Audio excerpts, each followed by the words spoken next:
আজ বাচ্চাদের জন্য গল্প ছোট্ট লাবিবা আর বইয়ের বন্ধুত্ব। ছোট্ট লাবিবার খুব প্রিয় ছিল মোবাইল ফোন আর কার্টুন। স্কুল থেকে ফিরে সে ঘন্টার পর ঘন্টা কার্টুন দেখত। মা বাবা বারবার বলতেন, লাবিবা বই পড়ো, এতে জ্ঞান বাড়বে।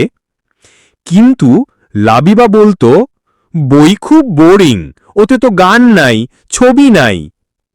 একদিন হঠাৎ বিদ্যুৎ চলে গেল, না মোবাইল না টিভি, কিছুই চলে না। লাবিবা একেবারে বিরক্ত। মা তাকে একটা ছবিসহ গল্পের বই এনে দিলেন। প্রথমে ইচ্ছে না হলেও লাবিবা বইটা খুলে দেখল। গল্পটা ছিল এক সাহসী রাজকন্যা আর এক ড্রাগনের যুদ্ধ নিয়ে। 1 পৃষ্ঠা, 2 পৃষ্ঠা, আর থামতেই পারল না সে।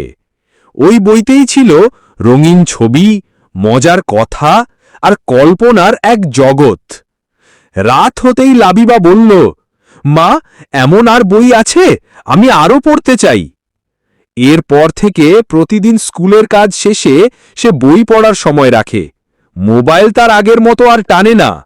তার মনে এখন একটাই কথা, বই মানেই মজার জগৎ, কল্পনার রাজ্য।